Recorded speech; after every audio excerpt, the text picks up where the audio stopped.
ফিলিস্তিনের মজলুম মুসলমান, আহা 23 লক্ষ মুসলমান বাড়িহারা, ঘরহারা, একটা ঘর, 23 লাখ মুসলমানের একটা ঘর আর মাটির উপরে অক্ষত নাই।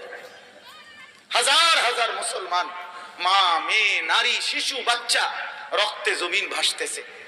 মুসলমান তার লাশটুকু আপন মাতৃভূমিতে, ইহুদি এই কুত্তারা, ইসরায়েলের এই বেঈমান, ইউরোপের এই জারজ সন্তান, এই সন্ত্রাসী ভাড়াটে মাস্তান, এরা এইখানে মুসলমানের জমিনে মুসলমানের লাশটা পর্যন্ত দাফন করতে দিচ্ছে না।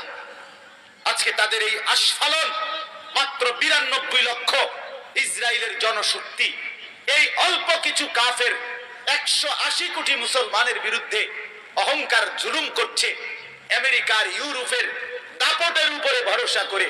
এই জন্য আমরা বিনীত অনুরোধ করছি, সারা পৃথিবীর মুসলমানদের আবেদন এটা, আমরা যেন ঘরে ঘরে আমাদের মা, আমাদের মেয়ে, আমাদের স্ত্রী, আমাদের ছেলে, আমাদের ভাই, যার রক্তে ইমানের রক্ত আছে, মুসলমান মায়ের পবিত্র দুধ যারা খাইছেন, যারা ইসলাম পরিচয় দেন, আপনাদের সবার কাছে অনুরোধ, কমপক্ষে এই একটা প্রতিবাদ যে মার্কিন এবং ইসরায়েলি পণ্য আমরা সবাই বর্জন করব ইনশাআল্লাহ।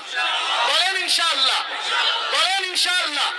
আপনাদের সবার কাছে অনুরোধ, আপনাদের স্ত্রীদেরকে বলবেন, মেয়েদেরকে বলবেন, আপনাদের মাকে বলবেন, আপনাদের ছেলেকে বলবেন, লাক্স সাবান ব্যবহার করবেন না, ডাব সাবান ব্যবহার করবেন না, ফেয়ার এন্ড লাভলি ব্যবহার করতে দিবেন না, আপনারা পন্ডস ক্রিম ব্যবহার করবেন না, ক্লোজ আপ, পেপসোডেন্ট ব্যবহার করবেন না, Surf Excel, Wheel powder, Rin powder এটা ব্যবহার করবেন না, পেপসি, 7 আপ, কোক এগুলো ব্যবহার করবেন না।